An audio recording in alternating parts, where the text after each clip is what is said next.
This is Chris Stiles, Suzanne's other half. Better half, well, I don't know. Neither do You'll I. decide. Neither do I. Okay. Over to you, Chris. Thank you. Thank you for being Thank here you. and sharing with Is us. this where you would like me to stand? I just want to be anywhere. Okay. Well, just to square things away, I'm actually born and raised in Springs, as you probably gather, because I'm already moving furniture. And the only reason I know that is because as I was in the gents, Basil walked in, and of course, you know, some people might think it's impolite to speak to each other in the gents, and the first thing I say to him, I'm from Springs too, so that just gives it away, doesn't it? That's why they always say, you know, what is one of the toughest questions for someone from Springs to answer? And you always say, oh, I'm not quite sure, and that is if your parents get divorced, are they still brother and sister? But having said all of this, firstly, Richard, thank you. Thank you for putting on what is such an incredible day. And when you actually spoke about gratitude, the very first thing that went through my mind is what on earth does one talk about in terms of gratitude that delivers punch? Because it really is, it's so big. People say, oh, I'm grateful. So what?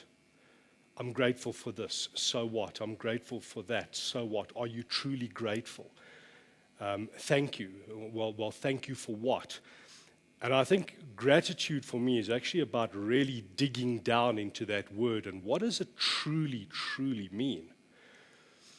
And I reflected on my life and I reflected on the experiences that Suzanne and I have had, and I know that she's actually shared them with you. And the last while has been extreme in the extreme. Now, as we have undergone this journey, have I been grateful every moment? No. Have I been frustrated? Yes. Have I been irritated? Yes. Have I said choice words? Yes. Have I smashed my fist against a door? Yes. Have I kicked the dog in my head? I have. Have I actually at times thought to myself, what on earth is it that is going to take to turn this entire journey around? Yes. And that is why behind me you'll see photos coming up of a lioness that's in water.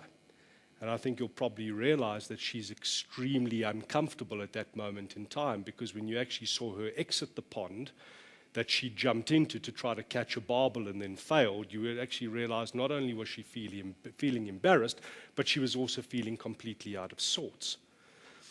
So when Richard posed this issue of gratitude, the very, very first thing that went through my mind is, well, how do I wrap up all of the pain of the past 2 to 3 years, of which there is an enormous amount, and how do I package it into something that actually tells a story of meaningful gain, my meaningful gain? And as I have been unpacking all of this, and Richard, I cannot actually thank you enough for setting an exercise around gratitude, because you actually set me then thinking and evaluating a portion of my life in a way that I've never done. And I went back to when everything started to go really, really, really pear-shaped for Suzanne and I.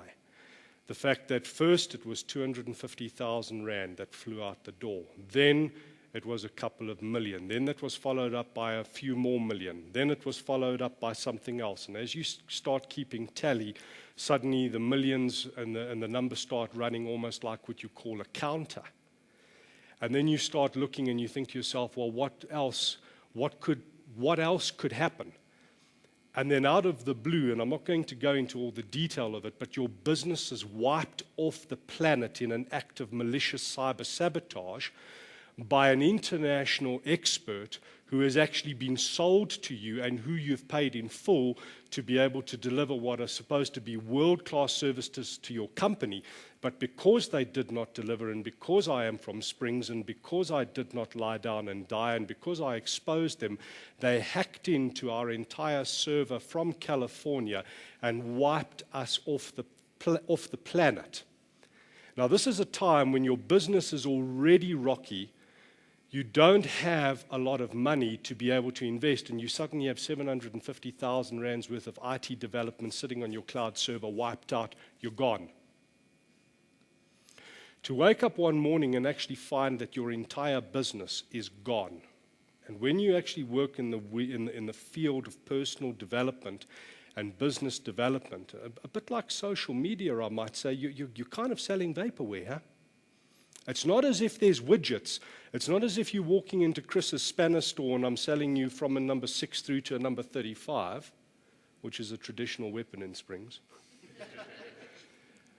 Just stop and think about the fact that your business is gone. Are you angry? Yes. And what actually happens from there? Well, you've got to start building your entire world back from scratch. You can't run to mommy. You can't run to daddy. You've either got to make a decision. Am I going to stick with this? Am I going to truly, truly stick with this and actually live what I have said I want to live, and my passion and my purpose, which just comes from the heart, as Joe Dean so very, very beautifully explained earlier? Or am I actually going to run back to the world of financial services where I held down a really, really big job for a number of years? And I had the office and the carpet and the PA and the executive secretaries and everything that go with it. And I decided, and I'm very proud of that, to stick the route. Now, the only reason that I share this with you is because when I reflected on my journey, and because of the task that Richard set the speakers to go and think about gratitude, when I started my journey and found it makes you think, what did I found it on the back of? Not Suzanne and me. Yeah? Because we had a common goal. Being in the world of retail banking, I was seeing that 80% of small businesses fail. We were going into meeting after meeting after meeting after meeting, and all we were seeing was the same dashboard as to how many small businesses are failing, etc., and the bad debts and the write-offs and all of that which go with that. Was that dial ever being moved down from 80 to 75 to 70? No. Year after year after year after year, you could go and look at the statistics, and there they were. So when the executives of the bank were actually sitting together and doing their forecasting and their planning for the following year, what were they forecasting and planning around? An 80% failure rate, because that's what they expected. So what was really burning my backside, sitting in those meetings, is the fact that, number one, having lost a business when I was young, having been sequestrated and having all the embarrassment that goes with that, and then also having seen the same happen to my dad, I realized how much trauma happens around a business owner when the business tanks. The staff wash their hands, they say bye, they wave you goodbye with a tear in their eye. It's not easy, but they're gone. They go and find another job. They get themselves out into the workplace. The person who loses the home, the boat, that's if they've done fairly well, the carpet, and literally the shirt off their back, is the business owner. So because I had been so directly affected by this, I guess my misery has now become my ministry, and this is why I now do what I do, and why I'm so passionate about small business.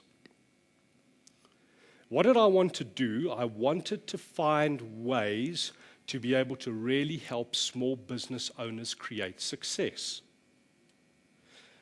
So guess what? I set a massive goal together with Suzanne, and guess what?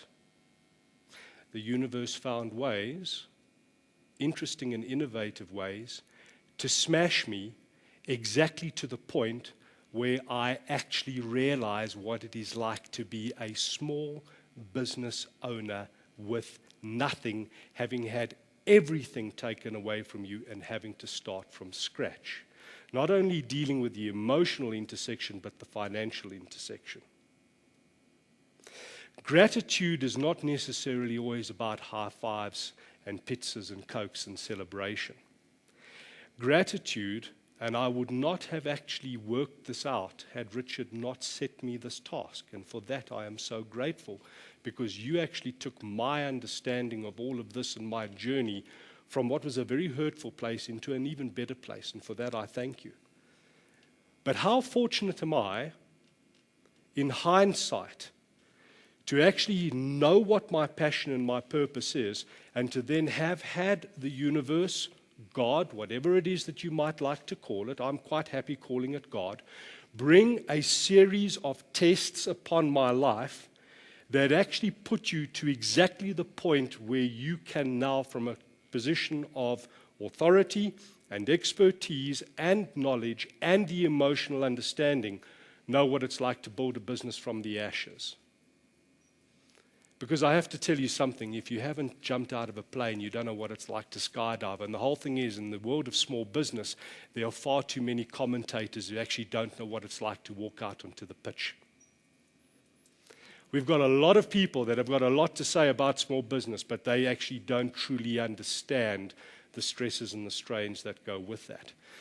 And the reason that I'm so grateful to be able to actually just speak to you today and share a bit of my story with you, and what a hard act to Suzanne was to follow, because she actually had me quite choked up at the back there, is the fact that even your greatest adversity, when it is striking in your life, is striking for a reason. And that is why Napoleon Hill teaches in that book, Think and Grow Rich, which was written at a time that it was written with the time and the purpose to move people out of the depression. And it was written, and he says, and in every single adversity lies the equivalent seed of opportunity.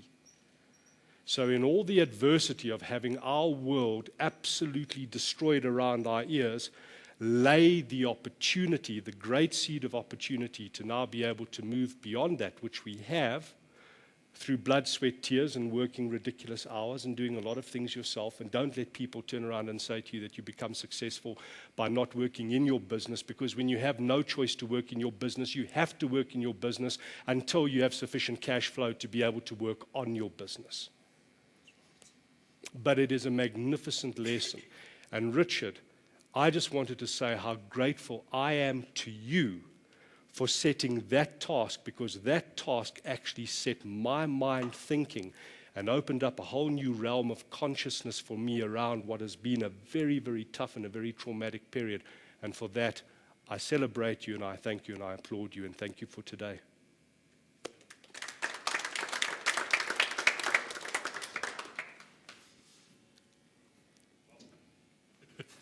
So glad we managed to get Chris up here.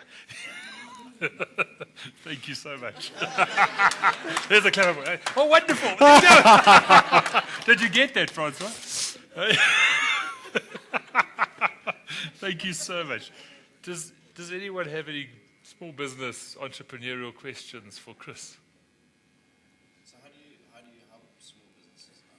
Firstly, I work out how they are thinking. Because on the back of thinking, everything flows. You see, your thoughts determine your thoughts influence your emotions. Your emotions influence your behaviors. From your behaviors flow your actions. From your actions, you get your results. Now, what happens with a lot of small business owners when they get into a state of crisis is they get stuck in what is called report card syndrome, where they're only looking at the results that they don't want. And as a result of that, that's fueling more thinking around it. So it's like being locked in a washing machine cycle. You've actually got to get them out of that, and you've got to get them thinking about what they do want, so that they're actually looking at constantly, how do I innovate, how do I create? Otherwise, you're going down the plug. When you're in trouble as an entrepreneur, the difference between success and failure is the 6 inches between your ears. It's game over. And then the other thing that most entrepreneurs don't do is they don't surround themselves with a decent mastermind network. Now, that doesn't have to be people that you're paying. It might be people in your church who are very, very successful, who you appreciate and who you respect. You set yourself a mastermind network. You surround yourself with people who know way more than you. If you're reviewing your business around a table with people who are less knowledgeable than you are, you're set for disaster. You need to be the dumbest person around the table.